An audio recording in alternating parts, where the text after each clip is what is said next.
El espacio. Solo unas pocas personas han contado con el privilegio de estar ahí. Un vasto territorio de millones de kilómetros de negra oscuridad, de cuya superficie no conocemos ni un 1%. ¿Quién sabe qué maravillas esconde nuestro universo? ¿O qué terrores? Es exactamente con ese terror a lo desconocido con lo que juega Ridley Scott en la segunda película de su carrera, Alien, el octavo pasajero. Y como no pudo ser de otra forma, tuvo que hacer uso del arte para generar toda una montaña rusa de emociones en los espectadores de su película, manteniendo un ambiente tenso e incómodo en todo momento y salpicado por frenéticas escenas de terror. Sin duda, Alien fue una de las películas que sentó las bases del cine de ciencia ficción. Una película que sin la ayuda de grandes artistas no significaría todo lo que es hoy en día. Pero antes de empezar me gustaría hablaros de mi cuenta de Patreon, a través de la cual podéis ayudarme mucho a seguir creciendo gracias a vuestra suscripción. Además, todos los miembros de mi Patreon recibirán a cambio contenido exclusivo para ellos. Y preguntaréis, ¿que para qué necesito yo Patreon? Bueno, esperad que os voy a hacer un tour por mi set de rodaje. Bueno, para empezar quiero enseñaros mi pantalla de ordenador, que diréis, ¡guau! Pero vaya set tiene Jesús, un portátil y una super pantalla. Bueno, vamos a ver. Que no cunda el pánico. Esta pantalla es una pantalla de televisión que está aquí porque, veréis, si desconecto este cable que hay aquí, se va. Porque la imagen que está representando es esta. Ya os dais cuenta de que aquí nada es lo que parece. Pero bueno, conectamos otra vez el cable. Y ya de nuevo ocurre la magia. No pasa nada, todo tiene solución en esta vida. Pero si tuviese un poco de más ayuda, conseguiría un ordenador increíble con lo que haría vídeos también increíbles. Bueno, ¿qué más? ¿Dónde coloco la cámara?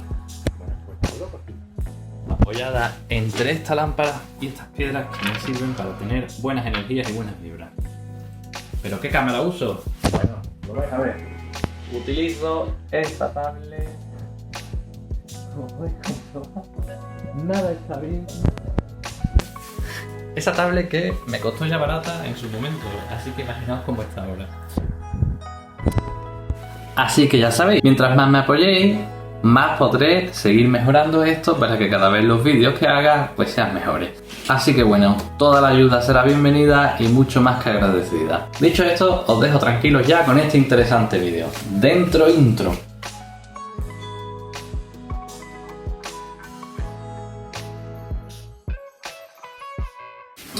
Bueno, vamos a empezar hablando del contexto. Alien es la segunda película que dirigió en aquel momento el joven director Ridley Scott, el cual empezó su carrera cinematográfica más encaminado al género histórico, género que ya retomaría años más tarde con películas como Gladiator, Robin Hood o Exodus, Dioses y Reyes. Sin embargo, 3 años antes del estreno de Alien, el octavo pasajero, ocurrió algo en el cine que no solamente cambió la historia del séptimo arte, sino que también cambió la carrera del director. Efectivamente, algunos ya lo estarían adivinando, se trata del estreno de Star Wars, una película que no solo redefinió el género de la ciencia ficción, sino que además se fue acercando un poquito más a la temática de la odisea espacial, alejándose un poco de la temática más experimental que había seguido el cine, quitando algunas excepciones, como 2001, una odisea en el espacio de Stanley Kubrick. Así pues, viendo todo el potencial que tenía el cine de ciencia ficción, Ridley Scott decidió jugársela con una película de este género, pero dándole un enfoque un poco distinto. Ridley Scott no quería la típica película sobre el espacio, sino que quería hacerlo todo desde una perspectiva un poco más oscura y siniestra, a la par que realista, rebajando un poco de lo que llamamos ciencia ficción, eso de la ficción, y acercándolo un poco más a la ciencia. Pues hay elementos que nos hacen pensar que realmente el argumento de la película podría ocurrir, aunque no ahora, sí en un futuro cercano o lejano. Bueno, y aunque la película ya ha cumplido 44 añazos, os aviso desde ya que a partir de ahora va a haber spoilers. Aunque también digo que después de todo el tiempo que ha pasado, si no has visto Alien, ya te vale. En fin, el filme nos narra la historia de 7 tripulantes que viajan a bordo de la nave Nostromo, una nave comercial destinada al transporte de minerales. Al ser un viaje demasiado largo, los tripulantes viajan criogenizados, es decir, en una especie de sueño inducido parecido a la hibernación de los osos, para poder ahorrar así energía y recursos. Sin embargo, a mitad del viaje, estos tripulantes son despertados por la inteligencia artificial de la nave tras recibir una señal de un planeta cercano. Según las leyes a las que se acogen nuestros protagonistas, toda señal recibida en el espacio debe ser respondida, por lo que nuestra tripulación se pone rumbo al planeta, descubriendo que se trata de un lugar inhóspito y lleno de peligros. En el planeta descubren algunas estructuras alienígenas llenas de detalles extraños, detalles de los que luego hablaremos más adelante en el vídeo. Bueno, pues deciden entrar en una de esas estructuras y dentro encuentran una sala en la que uno de los tripulantes, un hombre llamado Kane, encuentra un montón de huevos, acercándose a uno de ellos y quedando parasitado por una extraña criatura que se le abraza a la cara. El resto de la tripulación decide socorrerlo y llevarlo de vuelta a la nave, en contra de la voluntad de la ahora tripulante en mando Ripley, interpretada por la maravillosa Sigourney Weaver, aunque en aquel entonces nada conocida. Bueno, ya os digo, al final todos entran de vuelta a la nave y Kane permanece en coma durante varios días, hasta que de repente una mañana se despierta con el parásito muerto a un lado y aparentando bastante normalidad. He dicho que se despierta una mañana, aunque en el espacio no hay ni mañana ni tarde porque el sol no se pone por ningún lado, está siempre ahí. Bueno, el sol o la estrella que sea. Sin embargo, cuando todos están celebrando que Kane ha despertado del coma, de repente este empieza a encontrarse mal, hasta tal punto que empieza a convulsionar, hasta que de repente ocurre una de las escenas más icónicas y grotescas del cine. Así es, el estallido de su pecho y la primera aparición en pantalla del xenomorfo, dejándonos ver que el parásito que había tenido era solamente una primera fase de la criatura. A partir de este punto el alienígena irá creciendo muchísimo, devorando y asesinando lentamente a la tripulación sin apenas ser visto en toda la película. Sencillamente impresionante, pero ¿qué tiene que decir el arte sobre todo esto? Pues lo cierto es que mucho. Y ya os aviso que esta es una película que juega mucho con las sensaciones que va a ir viviendo el espectador poco a poco al ir viéndola. Ridley Scott fue consciente de que para transmitir todas las sensaciones que quería a sus espectadores debía rodearse de grandes artistas, con Michael Seymour, que ya había trabajado previamente en el apartado artístico de Encuentros en la tercera fase, y Hans Ruedi Giger, un artista suizo que, inspirado por otros como Francis Bacon, era conocido por crear un arte visceral y extraño, a la vez que futurista, erótico y también un poco gótico, en el sentido más oscuro de la palabra. Ridley Scott se obsesionó completamente con el apartado artístico de la película, algo que trajo de cabeza a la productora, que estuvo a punto varias veces de cerrarle el chiringuito porque ellos querían que se centrase un poco más en la trama.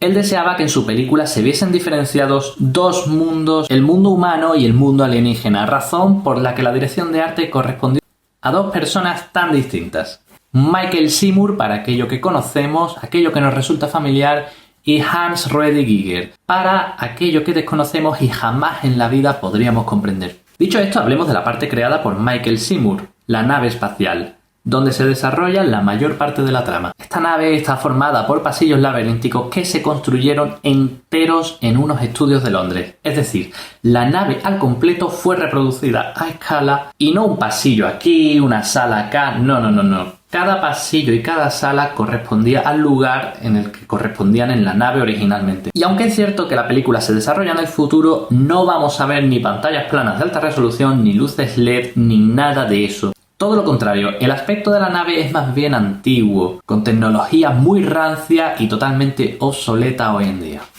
Cualquiera podría pensar que esto es debido a la cantidad de años que tiene ya la película, pero lo cierto es que los encargados de diseñar todo esto eran conscientes de que esa tecnología resultaría completamente obsoleta.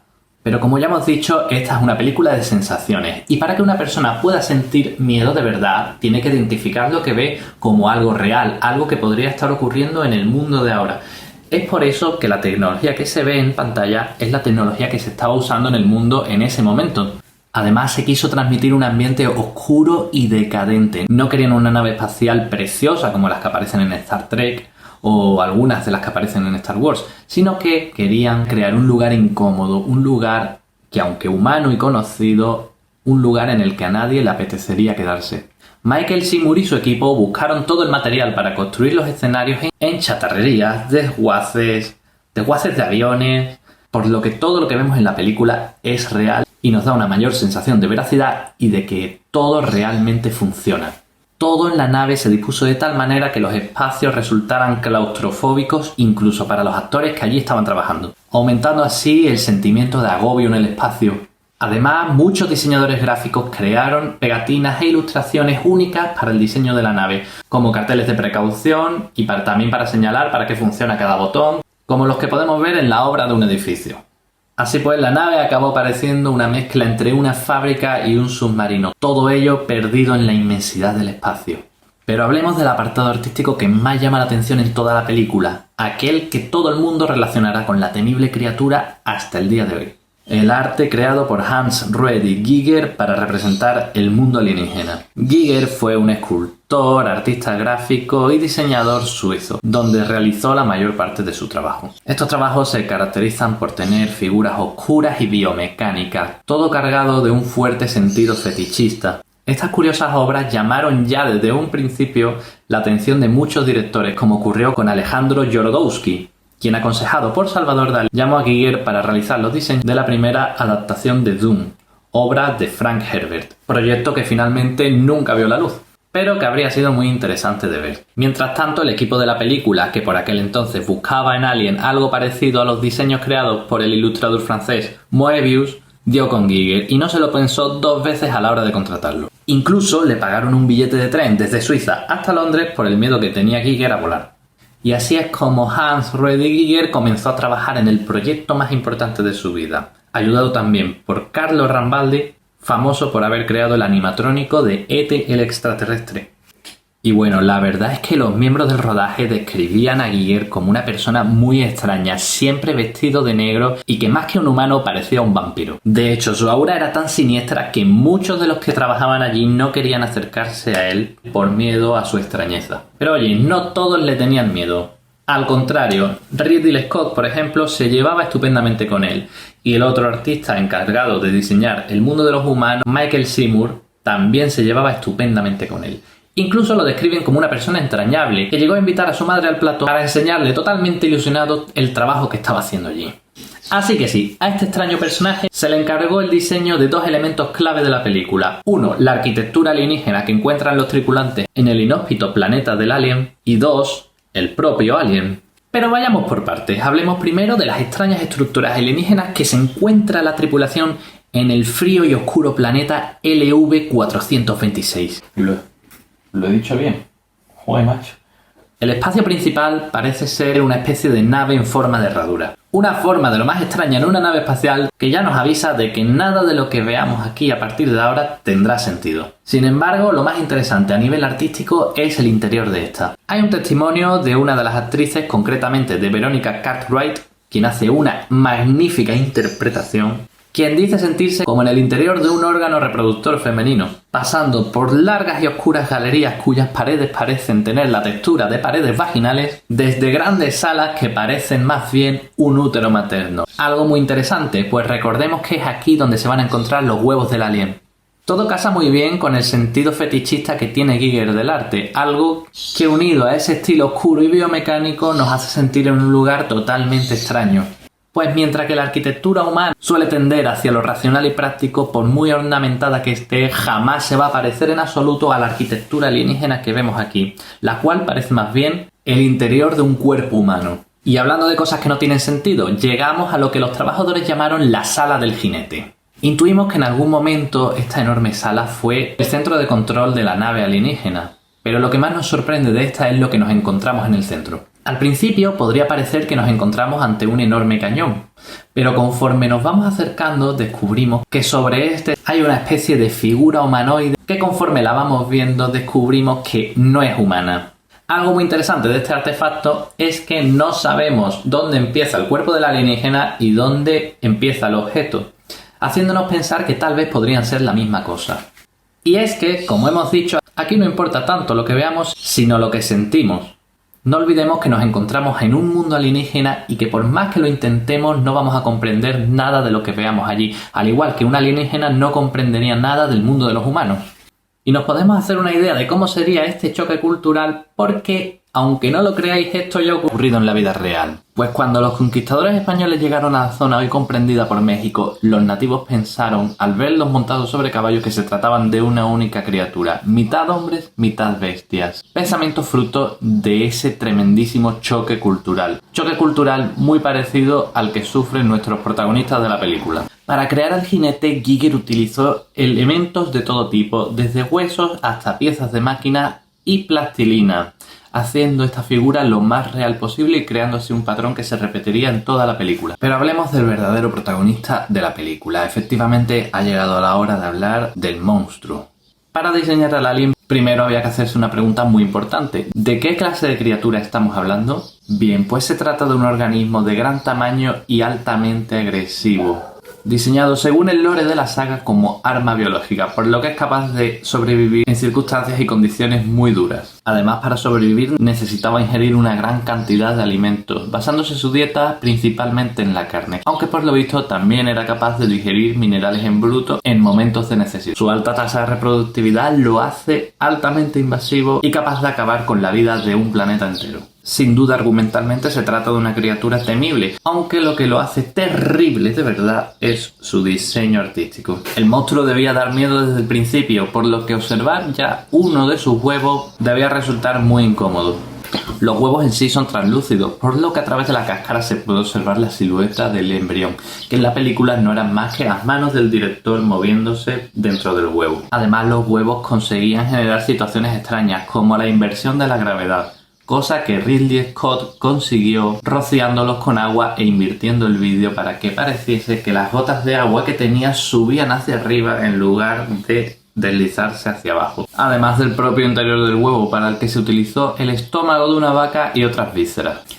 Del huevo sale la primera fase de la criatura, el abrazacaras, una especie de parásito que introduce el embrión dentro del cuerpo de un huésped para que éste pueda desarrollarse antes de emerger definitivamente. Giger lo diseñó en forma de manos con los dedos muy largos, pues él pensaba que los elementos que tenían toques de humanidad daban aún mucho más miedo. Y como no, para los primeros planos del abrazacaras, el propio director colocó ostras y vísceras para darle un toque más orgánico, visceral y, por qué no decirlo, un poco asqueroso también, a la par que realista. Y por último está la fase definitiva del xenomorfo, el cual nace pareciendo una pequeña serpiente blanquecina, pero que acaba convirtiéndose en un auténtico monstruo oscuro de 2 metros. El alien debía ser negro para poder camuflarse en la oscuridad y parecer aún más siniestro. El diseño siguió los patrones que marcó Giger, usando huesos, chatarra y plastilina, todo ello adaptado a un traje de nylon y látex que se debía ceñir bien al cuerpo del actor que interpretaba al monstruo. Bolaji Badejo, un diseñador gráfico nigeriano que por su gran altura fue elegido por el director de casting para hacer de la temible criatura. En cuanto a la cabeza, se optó por utilizar esa cabeza alargada que servía perfectamente para camuflarla entre los componentes de la nave. Además, se le añadió una lengua con una segunda mandíbula que lo hacía repugnante, además de temible. Al principio se optó por utilizar un cráneo humano como rostro de la criatura, pero finalmente se decidió que un monstruo sin ojos causaría más pavor y menos empatía por parte del espectador. Este horripilante diseño, sumado con la capa de lubricante que siempre tenía el alien en todo momento, además de que casi nunca era visto en toda la película, hizo de este un icono del cine de terror y ciencia ficción.